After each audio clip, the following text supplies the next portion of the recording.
"We will watch your fights, even when you lose everything." Now this phrase is becoming more and more relevant. Tony's career is on the decline, and a fourth loss in the promotion could be devastating for him. We were all inspired by his endless "I will come back stronger," but reality says otherwise. Tony has lost not only his form, but also his self-confidence. The defeat to the top Gaethje broke him. He stopped improvising in the standing position and began to randomly search for lacking punches. His crazy spontaneous fighting intelligence began to fade, and now he's trying to compensate with wrestling. We can agree that the Chandler fight is Tony's last chance. Ferguson's main problem has always been a dead defense. In the fight with Justin, he still tried to dodge and defend with his hands, but he only lasted 2 rounds. This is how El Cucuy works. Multitasking in the octagon is not his thing, and he sacrifices defense to a frenzied attack. We all remember what this man was capable of. We remember the boa chalk, which bent its joints and tendons at unthinkable angles. It was painful even to look at. And he won, giving us another masterful submission. I know that many of you will say, but he endured unimaginable torments first with Oliveira and then with Dariush, who brought him to the painful position. He endured and did not get knocked, but this is the main problem. Tony's a madman, ready to endure anything to achieve his goal. Previously, these shocked rivals, they did not understand where to look for the key that would reveal all his plans in the octagon. His acrobat style, yes, it's all spectacular, and no doubt it can come in handy in the octagon sometimes. But at the same time, Ferguson moved away from the classic practice of strikes or wrestling. But years have passed, the strength left, then the self-confidence left him, then the willingness to change the game plan. Only madness remains, which does not allow him to get knocked in hopeless situations and that destroys his body. And Ferguson himself no longer has time to react, as before, to arrange a profitable castle. He could catch Chandler, but let's be honest, that seems like an unlikely outcome today. There are many questions about Tony's preparation for fights in the style of an acrobat. Yes, all this is spectacular, and no doubt it can sometimes come in handy in the octagon, but at the same time, Ferguson moved away from the classic practice of strikes or wrestling. Every time he enters the octagon, he wants his fight to go down in history, looking for a spectacular victory, and it seems he throws his game plans out of the window, completely trusting his intuition and versatility.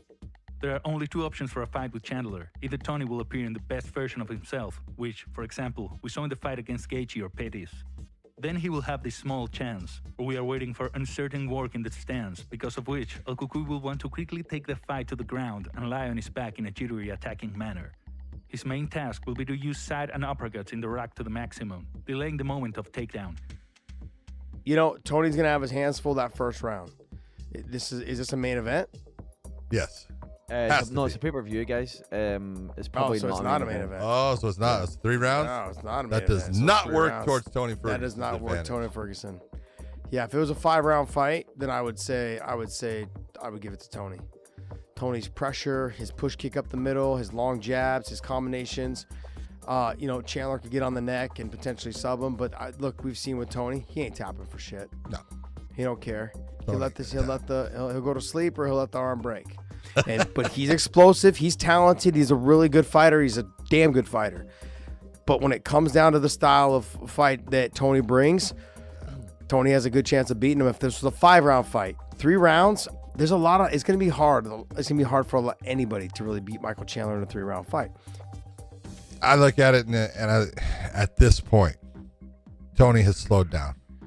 You got to be honest with it. And the speed is a factor in this fight. Tony's submission abilities are good, but Chandler's gone with guys that are better and have tried to lock him up, and he fights his way through all of them. He's not going to tap either on any submission. No. He will not give in. So I don't see the submission being a problem. The 3 rounds is a problem in the fact that Tony does have a pace, but Tony doesn't have the power to really hurt Michael that much, where Michael does have the power. He can put Tony back. And for 2 rounds, I think he's going to really have a hard time stopping what Chandler does. He's clearly not afraid to fight Chandler. It's ironic, but boxing can save the Brazilian Jiu-Jitsu specialist. He often talked about how he began to pull up this component, and the fight against Michael is a great last opportunity to prove it. Chandler can't defend either, and a lot of MMA fans are focusing on Mike's stamina issues. This was evident in Chandler's last battle with Gaethje. He also lost to Gaethje, but the truth is, in a much more competitive duel than when Ferguson fought Gaethje. Tony exhausts the opponent while standing. Then he gains an advantage on the ground. El Cucuy is obliged to do everything for an early finish on the ground, because he won't win on points. Chandler, in an interview with MMA Fighting, stated, "The Ferguson fight scares me because Tony is a little out of his mind, but on the other hand, he's one of those guys that I'm always ready to fight. This dude is really intimidating because he cannot be turned off. Even Justin Gaethje couldn't really turn him off. He was still conscious and kept moving," said Chandler. "Everything about defeat is already clear. Age, loss of confidence, mistakes during the training camp. But with victories, it is even more difficult. Tony's last win over Cerrone, that doesn't say anything. Cerrone has long been unable to seriously compete with anyone. No offense, Cerrone, but back in 2019, he turned into a wiping bag. And the fight with Pettis could have been included in Tony's career highlights if Anthony hadn't broken his arm. But that was back in 2018. If somebody was to ask me, Chael, has Tony Ferguson lost a step? That's not what I saw in those fights, guys. I did not see a fighter that was underdriven or that had slowed down or that had lost his power, that had lost his timing. Things that you see when a guy gets rusty. And one thing that will make everybody rusty is just when he gets older. When that old expression of father time goes undefeated, that's a real thing. You're never done with this sport. You will wake up one day and this sport will be done with you. But did that happen to Tony? I don't think so. I didn't see Tony out of shape. I didn't see Tony unprepared. I didn't see Tony getting tired, which would be very evident of how Tony is preparing. How driven and motivated is he? Directly leads to his preparation, which leads to the question of, did he get fatigued? That's not what I saw. Chandler's first fight with Eddie Alvarez in 2011 remains my favorite fight in MMA history, coming to Bellator. Mike not only won, but humiliated the entire division, grinding opponents one by one. His power, drive, and courage attracted millions of viewers to the screens, and it was to their delight when Chandler moved to the UFC in 2021. In the first fight, he knocked out Hooker, after which he got a fight with Oliveira. He lost it, but he did in his favorite berserk style, earning another standing ovation from the stands. The next fight against Gaethje can be safely placed next to the fights against the early Alvarez. Michael stubbornly ignored all the opponent's punches and thought only about how to knock him out with his knee or his heavy side. And even realizing that he lost this fight by decision, Chandler hugged his opponent immediately after the final gong, showing his respect. What should we expect from Chandler in the fight against Ferguson? The stars aligned perfectly. Mike is most dangerous in the first rounds, and Tony begins to get lost during aggressive attacks. I suspect that this is what Chandler will bet on. He will try to shock a Cucuy in the first seconds, in order to finish him off at the net or transfer him to his back. You can forget about the phrase, "he will be afraid of his jiu-jitsu" right away. Chandler does not choose levels. He absolutely does not care where to fight, just as long as he's able to hit his opponent in the head.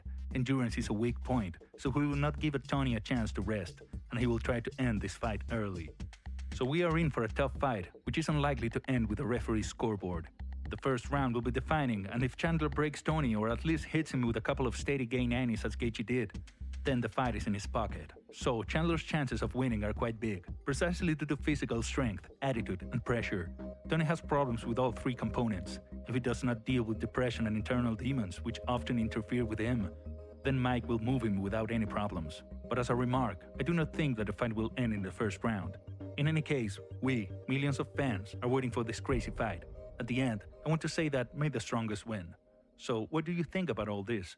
Write your thoughts in the comments, and don't forget to like and subscribe to our channel. Thank you for watching.